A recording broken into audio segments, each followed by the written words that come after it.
I've done a lot of videos on how you can be successful at selling insurance in a few short steps. So today, I'm going to tell you how to fail out of insurance in just 4 simple steps. And the purpose of this video really is for those of you out there who are getting into insurance or thinking about getting into insurance or maybe struggling selling insurance and want to know kind of the biggest factors that cause agents to fail. So we'll kind of take a sarcastic quip to this video, but it should be instructional on teaching you what to avoid if you're interested in not failing. Number 1, join the first agency that approaches you. Probably the worst thing that causes 90% of agents to flush out of the business in the first year is they join the first agency owner that reaches out to them. Likely you've had emails on LinkedIn or you've seen Indeed or ZipRecruiter ads about some organization that agents are averaging 6 figures in money and all they do is just call people who are interested and it's really easy and life-changing and they just absolutely want you to join because they're the best thing ever since sliced bread. If you literally believe this and just jump in with the first person that you meet without doing any due diligence, you're likely going to find out a lot of negative things along the way that had you slowed down, did some due diligence, you would have realized that maybe this isn't quite the best fit and you would have found another agency that was more aligned with your goals. Number 2, believe everything they say at face value. With most accustomed to a traditional way of recruiting people into employment, they're not used to the way insurance agencies recruit. You see, insurance agencies recruit with what we call the blue sky mentality. They like to tell you just all the happy, wonderful things about the business and never the negative things. They tell you how much money you could make, how free you'll be when you get into the business, and how wonderful it is to deal with people who just want to buy insurance. What they don't tell you is all the negative stuff, that you got to buy your own leads, that you could face a situation where the clients cancel and now you owe back money, what we call chargebacks on the sales that you make. Or they downplay the reality of sales, which is you're going to hear no way more than you're going to hear yes. You really have to take a question everything mentality when you're looking at joining an insurance agency and starting an insurance sales career. If you're looking at a particular agency, question what they're saying. Ask to speak to those agents who are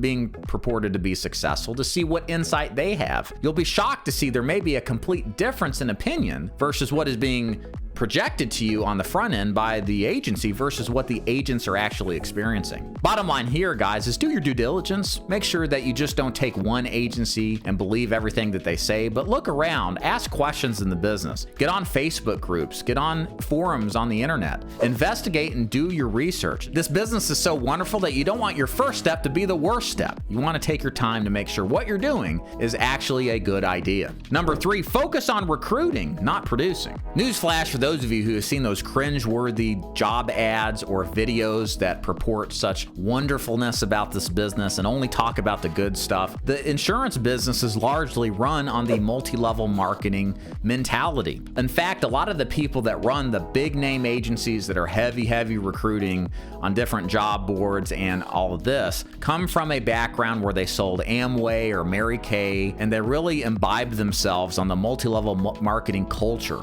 And the problem with the MLM culture itself in the business is that typically there's a heavy emphasis placed on mass recruitment over learning the skill set and the conviction necessary to sell the insurance product successfully. So how do you know if you're joining an MLM? Well, they'll show off their stuff. They'll show off their big boats, their big houses, their big airplanes. They'll flash cash at you. And this is what I would call the proverbial sleight of hand, where you're distracted by the shiny object, but you don't see how they grab your money in the form of lower commissions, or they set you up in such a way where you're unoptimized in your earning capacity. It's not that recruiting is a bad thing. That's what I do at DeFord Insurance Group. I recruit agents nationally to sell different kind of insurance products like final expense, Medicare, so on and so forth. As a new agent, what you don't want to do is come into a situation where the immediate next step is to talk to all your friends and family and then offer them this most amazing opportunity to sell insurance when you don't even know how to sell. And it may sound strange to you from the outset here, but I assure you, as you do your due diligence, you're going to see agencies that recruit people to recruit other people to recruit people without ever having the first time experience actually selling this stuff. So what should you consider instead? Highly consider joining an agency that teaches you how to sell insurance. It teaches you the process to sell insurance. It teaches the products of insurance. And get good at selling first, because it's when you're good at selling that you become a resource for new people coming into the business where you can mentor and coach them to be successful. And and you actually have something to give them. And so recruiting becomes a simpler process with better results when you actually have firsthand experience selling. Again, for example, why would I elect to have surgery with a doctor that's never done it before over the doctor who's done this 1,000 times with blindfold on? I would rather go with the experienced pro than the green newbie, and likewise, so will your recruits. So it stands to reason, get good at selling first, have some track record, get some success, then worry about recruiting and join an agency that actually honors that concept. Number 4, buy old leads and sell your friends and family.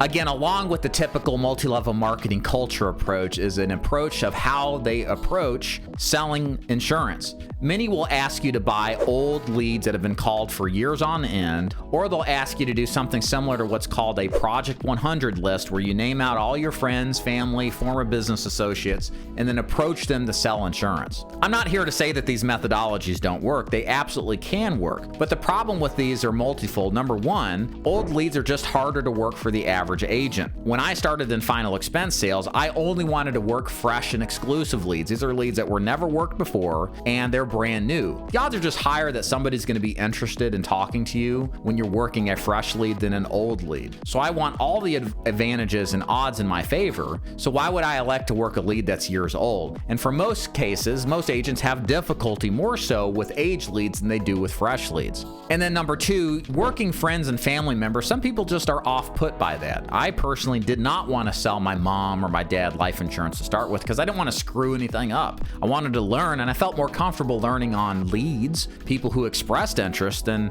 talking to my mom or dad or friends about buying insurance when I didn't really know what to do, and I really want to make sure I did it right for them first. Again, not that you can't be successful or you shouldn't sell friends and family and people in your sphere of influence. I just believe in most cases it is a short-term strategy to a long-term problem, because eventually you run out of friends or family. Either you sell them or they stop returning any of your phone calls because they're tired of you trying to sell them some stuff. And then you're left with really the same problem you're in right now, which is, how do I sell insurance? I need leads. How do I get in front of people consistently? Because typically that list of people runs out pretty quickly. And that's how you fail out of insurance in 4 simple steps. Of course, I've given you the alternatives to failing, so I would advise you to follow the alternatives. And to kind of summarize this very important video, all of this comes down to this: do your due diligence, know your place as a new person, which is to learn how to sell first and foremost. Really consider against the MLM model that's so prevalent in this business. Find an agency that is focused on training you to become a top producer, and make sure that you invest in a system to bring you quality leads that are fresh, that aren't old, that aren't resold. You want all the odds in your favor to be successful. And remember, this business is wonderful. There is so much opportunity, really ever than ever has been.